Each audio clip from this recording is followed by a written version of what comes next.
And good morning, everybody. Thank you for joining us.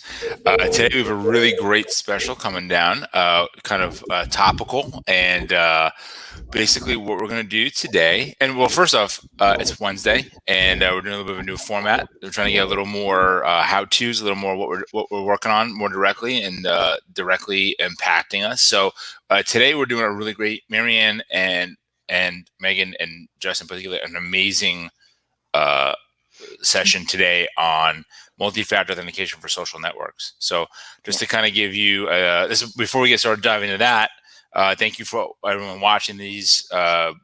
These have been really fun to do. We get a lot of great feedback from everyone. Please like and subscribe.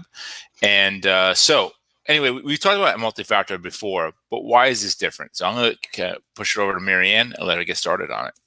Oh yeah, so if you guys have been watching our streams, we had a really cool Q&A where we talked about why multi-factor is important and like the degrees of security, and we all know security is important, and this is the fastest, easiest way to shore up your security. So, but we want to talk a little more practical today. We're going to talk more about the how.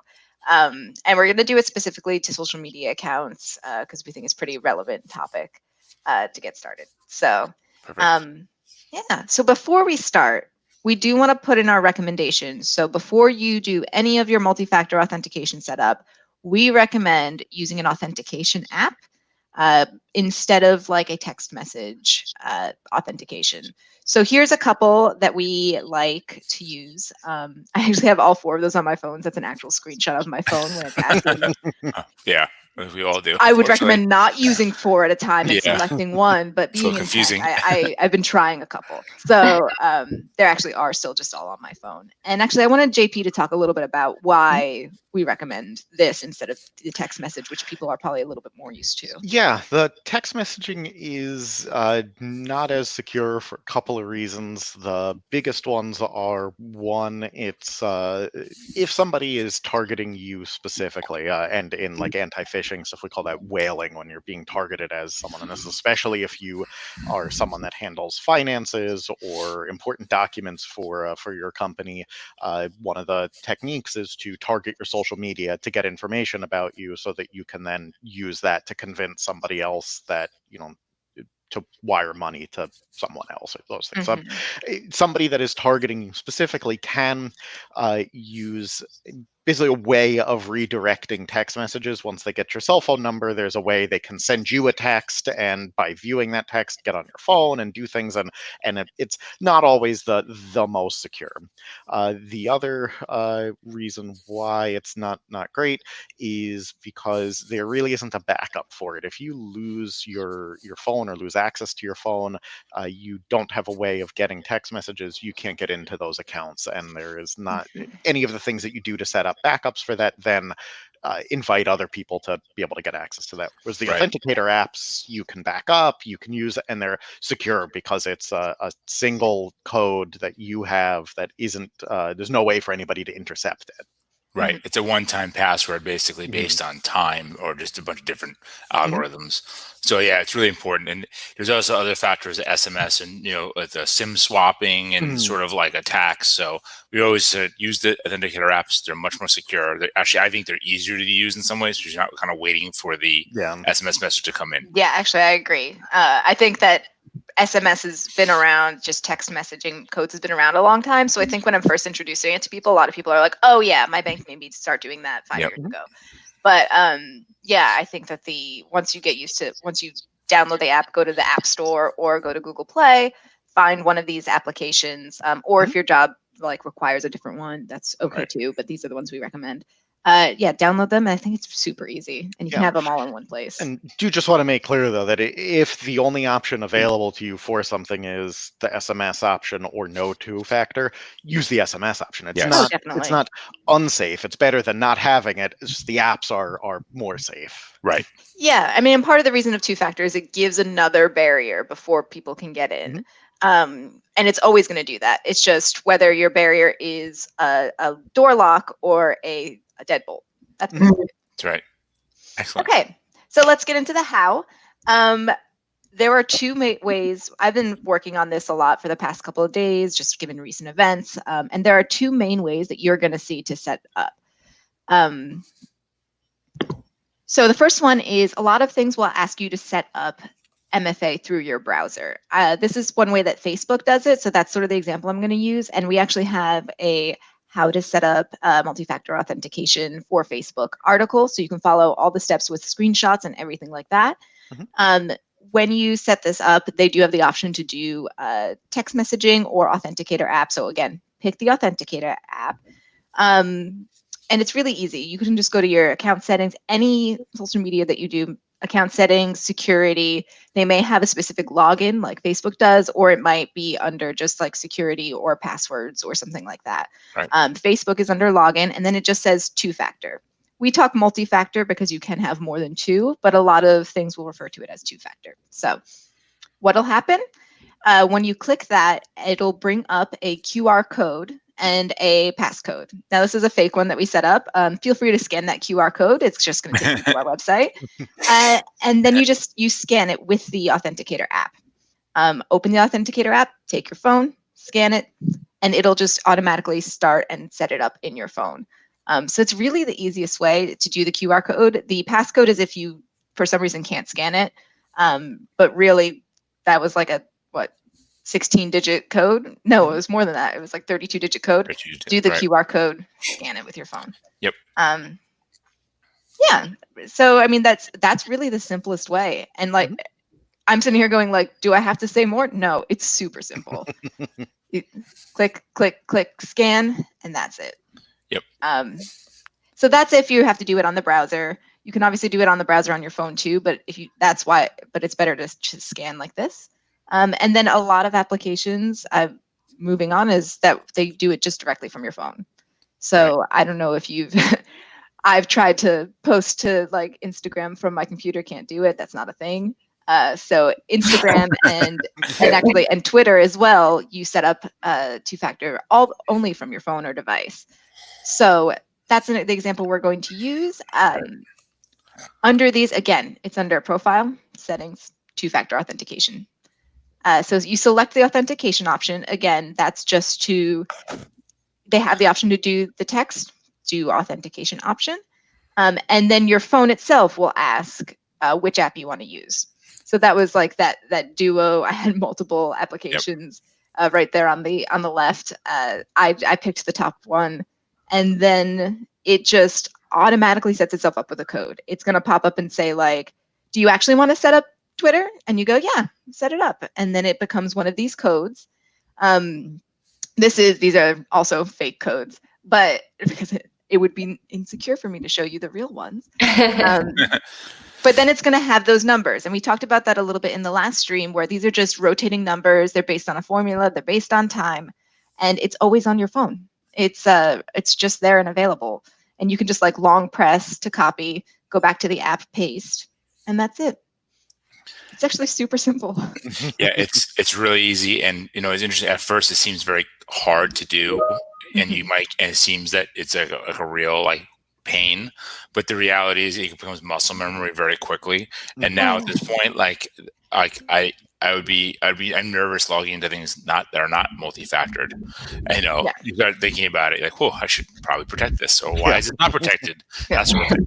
I'll tell you the one thing that's not in this article on how to set up MFA for Instagram is you may notice there's like a weird timestamp difference. It's because I sat there looking at my phone. I was in the Authenticator app and I went, wait, what now? I've got a code. And I was like, oh, I need to minimize this and bring Instagram back up. So just don't forget that you have to, like, getting the thing to bring the codes up is not the end of it. You still have to put the code into Instagram or whatever application you're using.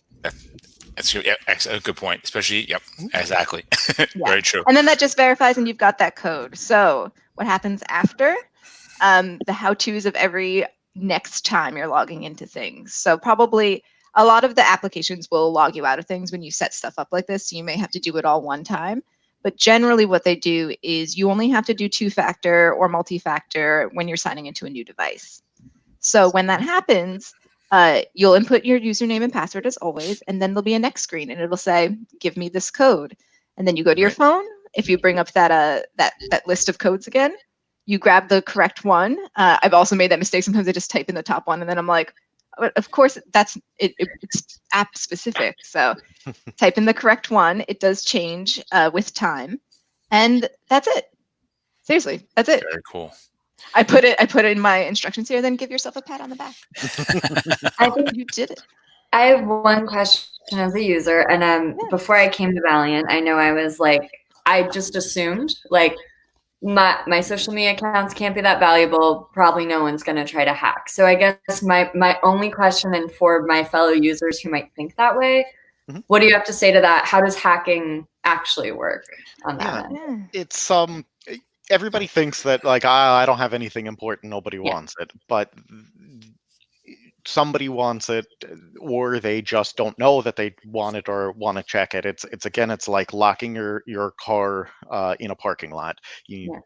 People aren't necessarily targeting you specifically. They're looking to see what they can get into and then use that as a jumping off point. So somebody, maybe I don't have anything valuable in my car, but somebody is just walking through the parking lot because they want to see what doors they can open. And when they get into a car, now it's like, okay, now that I can get into this car, can I take it and use it to commit another crime? And well, that's in cars is maybe not how stuff works, right? But for social media and for information like this, that is how it works. Because if somebody can get into your Facebook now, not only do they have information about you, they can use that information to impersonate you to other people that you know. And maybe it's 6 degrees of Kevin Bacon. It's like, okay, so you're thinking my personal Facebook's not that important, but okay, but I'm going to use your personal Facebook to get in touch with your friend who knows this other person. My friend Kevin Bacon.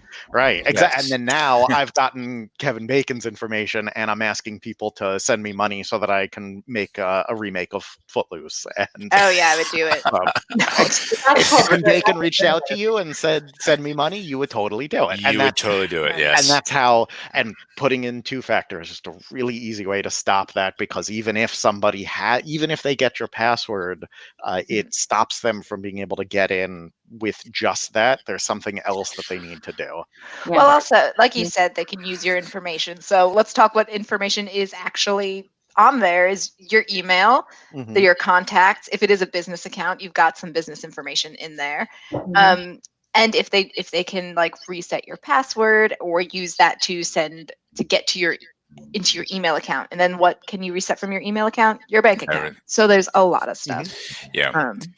Also, this kind of capping it. There's so much data in. We're blurring so many lines of data of who we speak to, be it like Facebook or LinkedIn. I know I spend a lot of time on LinkedIn, and just working and so if you think about it, you would never want is it information gathering or actively trying to discredit you, get information. So and how many people, and just it becomes like it's a real vector into a person. Even as simply as if you got a Facebook message from your best friend that said, "Hey, this was really cool, click this link," would you think twice about clicking on it? You probably wouldn't. And if that person's account got compromised and somebody just blasted all their friend contact with a link to something, who hasn't gotten that message? Right. Exactly.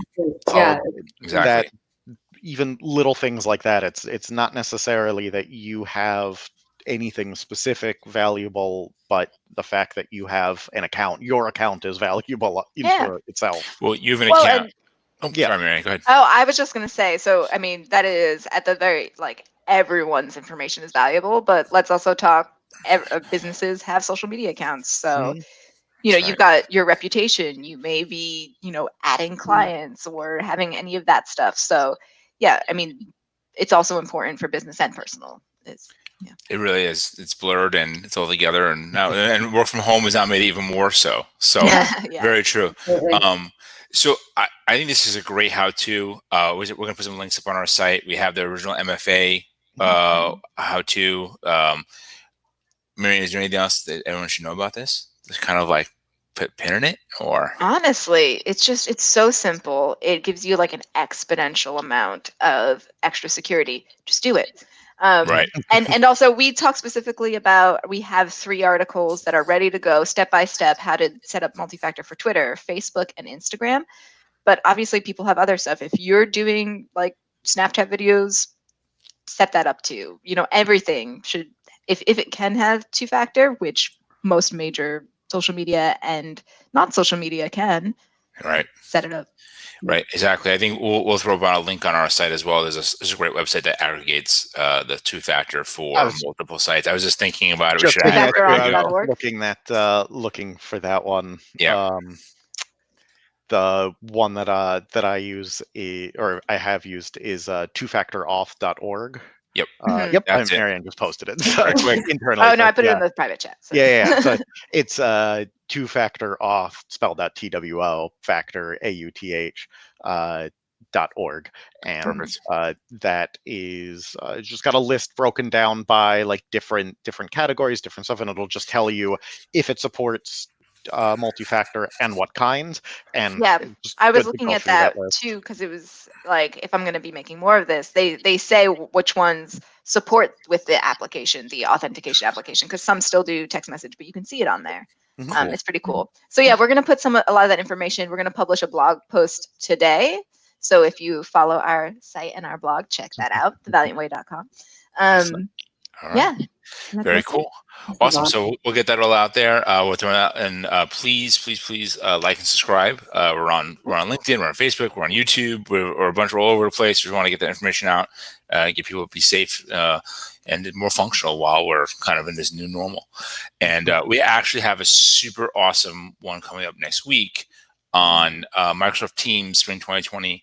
There's so many new features in it. As everyone knows, Teams has been one of our core applications we use. A lot of our clients use it. We're really happy with it. But there's some things that make it not as useful as Zoom. And luckily, Microsoft really kind of responded and put it in there. So we're going to have some really good content on that. And I'm really excited. So yeah, I'm excited every time I find something new. So we'll talk about it next week. like raising your hand and stuff like that. Anyway, we'll get to that next week. No previews. Cool. So, all right. Well, thank you so much, everybody. I really appreciate it. And it's great. And have a great and safe day. Thanks a lot. Yep. See you next time. All right. Bye now. Bye-bye. Oh, so good.